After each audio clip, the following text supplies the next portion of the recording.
Good morning 10th class students. Once again welcome you all in the chemistry class. We are on the chapter number 4 that is carbon and its compound. I hope जितना zoom session में हमने discuss किया था versatile nature of carbon और covalent bond की थोड़ी बहुत formation वो सब चीजें आपको क्लियर हो गई होंगी. ठीक है, अब हमारा एक इसमें लास्ट टॉपिक है होमोलोगस सीरीज. लेकिन उस होमोलोगस सीरीज को पढ़ने के लिए हमें काफी कुछ और करना पड़ेगा, तभी वो हमें समझ में आएगी. तो उसके लिए हमें स्टार्ट करने पड़ेंगे थोड़े से हाइड्रोकार्बन्स. हाइड्रोकार्बन्स क्या होते हैं? Compounds made up of carbon and hydrogen only. जिस कंपाउंड में सिर्फ कार्बन और हाइड्रोजन हो, the compound which is made up of carbon and hydrogen only, उन कंपाउंड्स को हम क्या बोलते हैं? हाइड्रोकार्बन. और इसी से हमारी होमोलोगस सीरीज हम डिस्कस करेंगे कि होमोलोगस सीरीज होती क्या है. अब जब अगर आप इस हाइड्रोकार्बन की बात करें तो इनकी बहुत सारे क्लासिफिकेशन होती है, बहुत सारे टाइप के आपके हाइड्रोकार्बन्स होते हैं. तो सबसे पहला जो क्लासिफिकेशन होता है वो होता है आपका ओपन चेन, जिसे हम बोलते हैं एसाइक्लिक. क्या भी बोलते हैं? एसाइक्लिक. और एक होता है आपका क्लोज्ड चेन, जिसे हम बोलते हैं साइक्लिक. साइक्लिक भी बोलते हैं हम इसको. ठीक है, दो टाइप में डिवाइड किया गया. सबसे पहले एक तो open chain that is acyclic, और उसके बाद आपका क्लोज चेन यानी कि साइक्लिक हाइड्रोकार्बन. जो आपके ओपन चेन वाले होते हैं उन्हें हम बोलते हैं जनरली एलिफैटिक हाइड्रोकार्बन्स. क्या बोलते हैं हम? एलिफैटिक. और ये आपके दो कैटेगरीज में डिवाइड किए जाते हैं. आपके जो एलिफैटिक हाइड्रोकार्बन होते हैं, एक तो होता है आपका सैचुरेटेड. कौन से हम बोलते हैं उन्हें? सैचुरेटेड. सैचुरेटेड हाइड्रोकार्बन का मतलब है जिसमें सारे कार्बन के बीच में सिर्फ क्या प्रेजेंट होगा? सिंगल बॉन्ड प्रेजेंट होगा. क्या प्रेजेंट होगा? Single bond. Carbon carbon bond की बात कर रहे हैं और किसी बॉन्ड की बात नहीं देखनी, सिर्फ किसका देखना है? Carbon carbon bond. If all the bonds between carbon atoms are single, तो उसे हम क्या कंसिडर करेंगे? सैचुरेटेड. और अनसैचुरेटेड का मतलब क्या होगा? अनसैचुरेटेड हाइड्रोकार्बन्स का मतलब है, ठीक है, या तो कहीं पर डबल बॉन्ड प्रेजेंट हो और कहीं पर क्या प्रेजेंट हो? ट्रिपल बॉन्ड प्रेजेंट हो. ठीक है, तो अगर आपके चेन में कहीं भी कार्बन कार्बन एटम के बीच में डबल बॉन्ड प्रेजेंट हुआ या कहीं भी कार्बन कार्बन एटम के चेन के बीच में ट्रिपल बॉन्ड प्रेजेंट हुआ, तो हम उसे क्या बोलते हैं? अनसैचुरेटेड. इस सैचुरेटेड वालों को बोला जाता है एल्केन्स. और अनसैचुरेटेड में जब डबल बॉन्ड हो तो इन्हें हम बोलते हैं, इनका कॉमन नेम होता है एल्कीन्स और इसका कॉमन नेम होता है एल्काइंस. ठीक है, क्या नेम होता है इनका? एल्काइन. इनका कॉमन नेम क्या होगा आपका? एल्काइन होगा. तो ये आपके कंपाउंड है. क्लोज चेन में दो आपके कंपाउंड होते हैं. ठीक है, एक तो आता है आपका simple hydrocarbon, simple aliphatic chains जो आपकी सिंपल चेन होंगी. एक होती है एरोमेटिक कंपाउंड. इन्हें हम इतना ज्यादा डिटेल में डिस्कस नहीं करेंगे. होमोलोगस सीरीज के लिए हमारे लिए इतना ही काफी है. ठीक है, तो चलिए अब हम चलते हैं अपने सैचुरेटेड का मतलब एल्केन्स और अनसैचुरेटेड. तो हम इन्हीं को डिस्कस करते हैं, सैचुरेटेड और अनसैचुरेटेड हाइड्रोकार्बन. ठीक है, तो सबसे पहले मैं बात करती हूँ सैचुरेटेड हाइड्रोकार्बन्स की. अच्छा, उससे पहले हम सिर्फ हाइड्रोकार्बन्स की बात करते हैं. ठीक है, सैचुरेटेड पे अभी हम आएंगे. हाइड्रोकार्बन्स में बहुत ही अच्छी बात है, आपको सारे हाइड्रोकार्बन्स के नाम कैसे याद हों, वो बड़ी प्रॉब्लम होती है हमारे लिए. ठीक है, तो उन सारे हाइड्रोकार्बन के लिए कुछ याद नहीं करना. ठीक है, उन सब हाइड्रोकार्बन के लिए एक पर्टिकुलर वर्ड रूट होता है. ठीक है, क्या होता है? एक पर्टिकुलर वर्ड रूट है. ठीक है, कैसे वर्ड रूट? अगर आपके कार्बन के एटम 1 है, C1 है, तो उसके लिए वर्ड रूट होता है मीथ. क्या वर्ड रूट होता है? मीथ. अगर किसी भी चेन में 2 कार्बन एटम है तो उसे हम बोलते हैं ईथ. 3 कार्बन एटम है तो उसे बोला जाता है प्रोप. 4 कार्बन एटम है तो उसे बोला जाता है ब्यूट. 5 कार्बन एटम है तो उसे बोला जाता है पेंट. 6 कार्बन एटम है तो उसे बोला जाता है हेक्स. 7 कार्बन एटम है तो उसे बोला जाता है हेप्ट. ठीक है, 8 कार्बन एटम है तो उसे बोला जाता है ऑक्ट. 9 कार्बन एटम है तो उसे बोला जाता है नॉन. और 10 कार्बन एटम है तो उसको बोला जाता है डेक.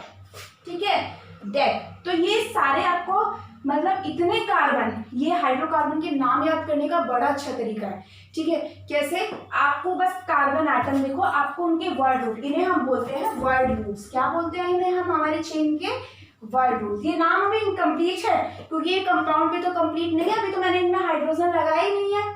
ठीक है, तो ये सीरीज आपको याद रखनी है. C1 meth, C2 eth, C3 prop, C4 but, C5 pent, C6 है, C7 हेप्ट और C8 ऑक्ट। इस वर्ड रूट के साथ कोई भी आपका सफिक्स ऐड होगा। क्या ऐड होगा?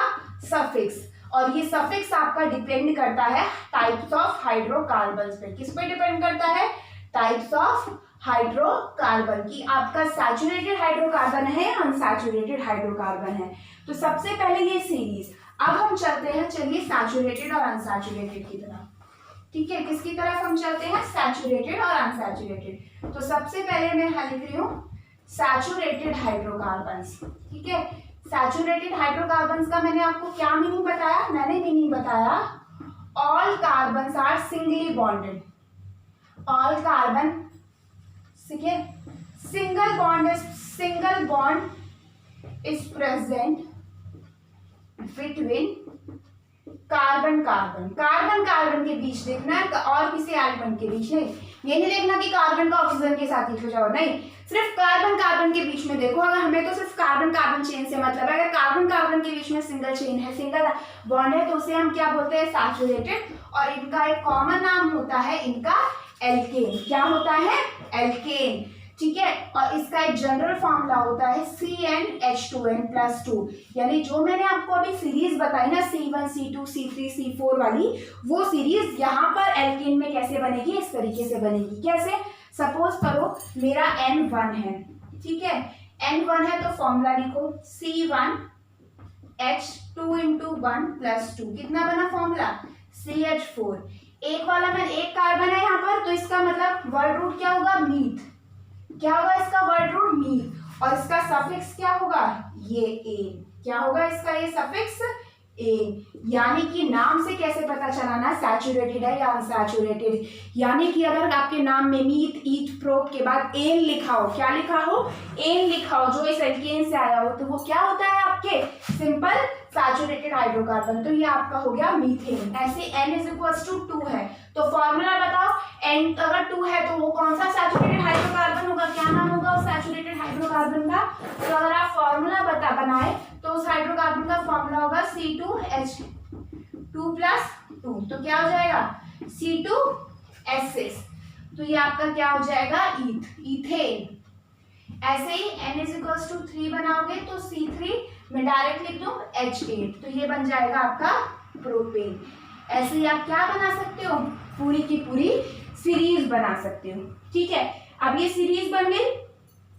चलिए इसी सीरीज में मैं आपको थोड़ा सा क्या आइडिया देती हूँ। अब मुझे आप तीनों, अब मैंने यहाँ पर 3 लिखे, मीथेन, इथेन और प्रोपेन। अब मुझे आप तीनों में बताओ, इन तीनों में कितना डिफरेंस है? कितना डिफरेंस है भाई?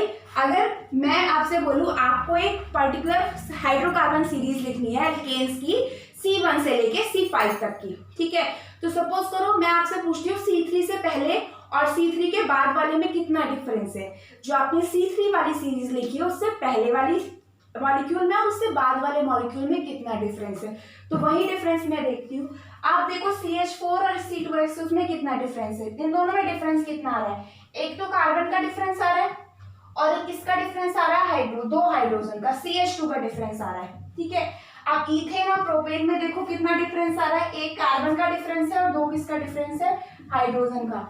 यानी जब भी आप कोई भी एल्कीन की सीरीज लिखोगे, every member of the series it's differ by a same structural formula, that is CH2, and this type of series are known as homologous series। इन्हीं सीरीज को हम क्या बोलते हैं? इन्हीं सीरीज को हम बोलते हैं होमोलोगस सीरीज, जहां पर जो डिफरेंस होता है वो CH2 यूनिट का हो। किस यूनिट का हो? CH2 यूनिट का सिर्फ डिफरेंस हो, उस सीरीज को ही बोला जाता है होमोलोगस सीरीज। ठीक है, तो ये तो एल्केन की बात हुई और डिटेल में अब हम ऐसी ही सीरीज और डिटेल में भी हम नई सीरीज को पढ़ाऊंगी, ये जस्ट इंट्रोडक्शन है। अब मैंने आपको सैचुरेटेड हाइड्रोकार्बन्स तो बता दिए कौन से होते हैं, अब जरा मैं आपको बता दूं अनसैचुरेटेड हाइड्रोकार्बन्स के बारे में। किसके बारे में? अनसैचुरेटेड हाइड्रोकार्बन्स के बारे में। अनसैचुरेटेड हाइड्रोकार्बन्स मैंने आपको दो टाइप के बताए, एक में जिसमें कार्बन कार्बन के बीच में डबल बॉन्ड हो और एक मैंने आपको बताया जिसमें कार्बन कार्बन एटम के बीच में ट्रिपल बॉन्ड हो। इनको हम बोलते हैं एल्काइन और इनको हम बोलते हैं एल्कीन। और इसका जनरल फॉर्मूला होता है CnH2n, और इसका जनरल फॉर्मूला होता है CnH2n-2। इसका जो सफिक्स है दैट इज इन। कौन सा सफिक्स है इसका? इन। और इसका सफिक्स क्या है? आयन। इसका सफिक्स क्या है? आयन। तो अगर आप सीरीज लिखेंगे तो सीरीज किस तरीके से लिखेंगे? C1। अगर कार्बन एटम n क्या है? 1 है, तो फॉर्मूला लिखो CH, N1 आएगा तो CH क्या बनेगा? 2 बनेगा या नहीं? ये मॉलिक्यूल कभी भी एग्जिस्ट नहीं करता। क्यों नहीं करता? खाली CH2, वो डिफरेंस था, वो जो अभी मैंने आपको पीछे बताया वो डिफरेंस था, वो मॉलिक्यूल नहीं था, वो डिफरेंस था। लेकिन कभी भी CH2 एग्जिस्ट करेगा नहीं, क्योंकि कार्बन किसको कितने बॉन्ड बनाने होते हैं? मैक्सिमम 4, लेकिन यहाँ तो 2 ही हाइड्रोजन है। तो N1 में N1 वाले ना तो एल्कीन एग्जिस्ट करते हैं और ना ही N1 वाले आपके एल्काइन एग्जिस्ट करते हैं। इन दोनों की स्टार्टिंग होती है आपकी N = 2 से। किससे स्टार्टिंग होती है? N = 2। तो आप देखिए पहला फॉर्मूला बनेगा C2H4 और यहाँ पर पहला फॉर्मूला बनेगा C2H2। ठीक है, इसका नाम क्या बताया था मैंने आपको? C2H4 that is eth. Second carbon वाला ईथ, और इनका प्रीफिक्स क्या है? सफिक्स क्या है? ई, इथीन। और इसका मॉलिक्यूल की मैं स्ट्रक्चर बनवाई थी मैंने आपको, इसको हम क्या बोलेंगे? इथाइन। ऐसे ही थर्ड कार्बन वाले को N = 3 लिखूं तो फॉर्मूला क्या हो जाएगा? C3। ऐसे इसे क्या बोलूंगी? प्रोपीन। ऐसे N = 4 लिखूं तो C4H8, इसको क्या बोलूंगी? ब्यूटीन। यहाँ पर डिफरेंस काउंट करो, हर एक मेंबर की सीरीज में कितने का डिफरेंस आ रहा है आपका? कितने कितने का डिफरेंस आ रहा है? आप काउंट करके देखिए, हर एक में कितने कितने का डिफरेंस आ रहा है। वही अगेन CH2 का आपको डिफरेंस देखने को मिलेगा। इट मीन्स हर एक सेम सीरीज की बात कर रहे हैं हम, सेम ग्रुप की सीरीज की बात कर रहे हैं। मतलब एल्कीन कैटेगरी में क्यों लिखा? कि इन सबकी जो प्रॉपर्टीज हैं वो सेम होंगी। जो इनकी फिजिकल प्रॉपर्टीज इन सबकी अलग अलग हो सकती है। फिजिकल प्रॉपर्टीज जैसे इनका मास हो गया, इनका बॉइलिंग पॉइंट हो गया, वो सब अलग होंगे, लेकिन इनकी जो केमिकल रिएक्शन है वो तो सेम होंगी ना, क्योंकि सारे एल्कीन की कैटेगरीज में। ठीक है, तो जब आप किसी भी सेम सीरीज की बात करते हो which are physically different but chemically are same, ठीक है, तो उस सीरीज में जब कोई भी सीरीज कोई भी मॉलिक्यूल के पीछे वाली से कोई भी मॉलिक्यूल का प्रीसीडिंग या फिर सक्सीडिंग मॉलिक्यूल CH2 यूनिट से डिफर हो तो उस सीरीज को हम क्या बोलते हैं? Homologous series. सिर्फ CH2 का डिफरेंस और किसी चीज का नहीं। किसका डिफरेंस है?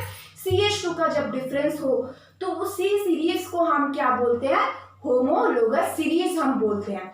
ठीक है, और होमोलोगस सीरीज में जब आप बात करोगे तो वो आप सेम टाइप के मॉलिक्यूल्स की बात कर रहे हो। मींस ऐसा नहीं है कि आप कंपेयर कर जाओ, एक मॉलिक्यूल आपने एल्केन का ले लिया, एक एल्कीन का ले लिया, उसमें होमोलोगस सीरीज बना रहे हो। नहीं, अगर एल्कीन की बात कर रहे हो तो सारे एल्कीन के मॉलिक्यूल्स के बीच का डिफरेंस काउंट करो, वो सेम आएगा। एल्कीन की बात कर रहे हो तो सारे एल्कीन के मॉलिक्यूल्स का सेम वो काउंट करो, वो सेम आएगा। कितने से डिफर होता है? CH2, या फिर आप कह सकते हो 14 यूनिट मास से डिफर होगा, क्योंकि एक कार्बन का मास 12 होता है, 2 हाइड्रोजन का 12 + 2 14। तो जब आपकी कोई भी सीरीज में 14 यूनिट मास का डिफरेंस हो that is because of that CH2 part, तो उस सीरीज को हम क्या बोलते हैं? Homologous series. वो आपकी क्या होती है? Homologous series. ठीक है, तो अब हमें थोड़ा सा इनका स्ट्रक्चर बता देती हूँ, इनका स्ट्रक्चर कैसे आपको ड्रॉ करना है। ठीक है, हाइड्रोकार्बन के स्ट्रक्चर आप कैसे ड्रॉ करते हो? तो मैंने आपको बताया था जब आपको एक से ज्यादा कार्बन देखने को मिले तो आपको सारे कार्बन के स्ट्रक्चर से, मैं एल्केन्स की यहाँ बात कर रही हूँ, यहाँ पर एल्केन्स लिखूंगी और यहाँ पर एल्काइंस, इनकी स्ट्रक्चर बता दे रही हूँ मैं थोड़ा सा आपको। एल्केन में सबसे पहले CH4 में लिखने की, वो तो पहले हम लिखते हैं C2H6। तो 2 कार्बन है तो पहले कार्बन के एटम्स के बीच में सिंगल बॉन्ड बना दो। अब कितने, एक कार्बन को मैक्सिमम कितने बॉन्ड बनाने होते हैं? 4, लेकिन यहाँ पर दोनों कार्बन में कितने बॉन्ड बनाए? एक एक बॉन्ड बनाए, यानी अभी नहीं कितने बॉन्ड बनाते हैं? 3 बॉन्ड और बनाने हैं इन्हें। ठीक है, और ये सैचुरेटेड है तो कहीं डबल बॉन्ड तो आएगा नहीं, तो तीनों जगह क्या लगा दो? हाइड्रोजन लगा दो, यहाँ पर, यहाँ पर, यहाँ पर और यहाँ पर। बन गई स्ट्रक्चर इजी। नेक्स्ट हम बनाते हैं एल्कीन्स की।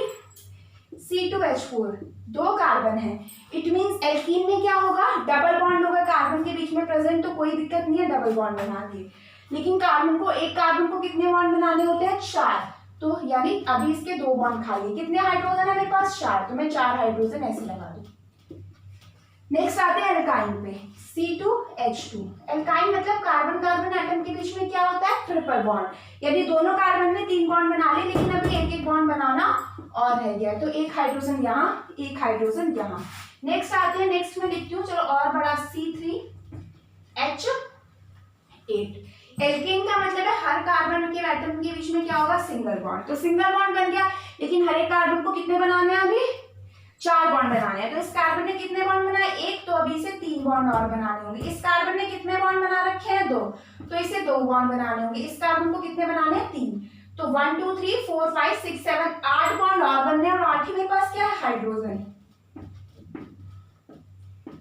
नेक्स्ट आते हैं हम इसकी तरफ, एल्कीन में फॉर्मूला नेक्स्ट है आपका C3H6, यानी एल्कीन है मतलब क्या होगा, डबल बॉन्ड होगा, डबल बॉन्ड होगा, आपको ये जनरल फॉर्मूले से पहचानना है, डबल बॉन्ड होगा कार्बन के बीच में।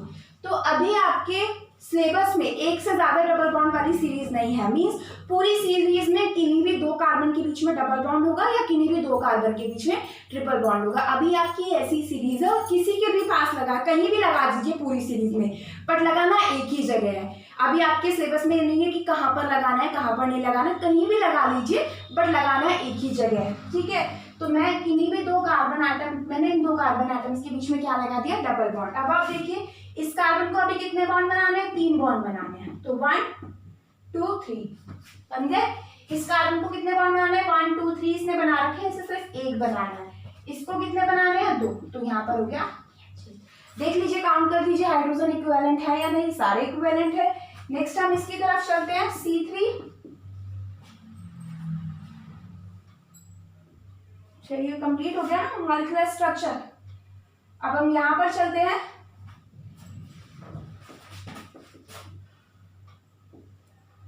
C3H4। फॉर्मूला काउंट कर लीजिएगा, C3H4 यानी एक, किन्हीं भी 2 कार्बन के बीच में ट्रिपल बॉन्ड है। अब इस वाले कार्बन को देखो कितने बॉन्ड बना रखे हैं, 3, एक और बनाना है H। सेंटर वाले कार्बन को देखो 1 2 3 4, ऑलरेडी 4 बॉन्ड बनाने के, इसे कोई बॉन्ड बनाने की जरूरत नहीं है, बाकी के 3 बॉन्ड टर्मिनल कार्बन पे। तो ये इनकी क्या हो गई, स्ट्रक्चर हो गई। कौन सी स्ट्रक्चर, बॉन्ड लाइन स्ट्रक्चर बोलते हैं, मतलब जिसमें आप बॉन्ड दिखाओ। क्या दिखाओ इसमें, आप बॉन्ड प्रॉपर दिखाओ। एक होता है इनका कंडेंस्ड फार्मूला। कंडेंस्ड फार्मूला क्या होता है, हर एक कार्बन पे जितने भी एटम लगे हुए हैं उनको एक साथ लिख दो। तो ये मॉलिक्यूल क्या बन रहा है, CH3, तो मैं CH3 को एक साथ लिख सकती हूँ। फिर ये वाला देखो, ये वाला क्या बन रहा है, CH2, तो मैं CH2 को एक साथ लिख सकती हूँ या नहीं। ये वाला क्या बन रहा है, CH3, मतलब हर कार्बन वाला CH, तो ये इनका हो गया कंडेंस्ड फार्मूला। सेम यहाँ पर आओ, इस कार्बन पे ये क्या बन रहा है, CH3, इस कार्बन पे क्या है, सिर्फ CH, फिर डबल बॉन्ड, और इस कार्बन पे क्या बन रहा है, CH2। तो इस तरीके से भी फॉर्मूले लिखे जा सकते हैं, ठीक है। तो ये था हमारा हाइड्रोकार्बन और थोड़ा सा होमोलोगस सीरीज का डिस्कशन। बाकी डिस्कशन हम होमोलोगस सीरीज के और क्वेश्चंस हम नेक्स्ट क्लास में करेंगे। Thank you for today's class.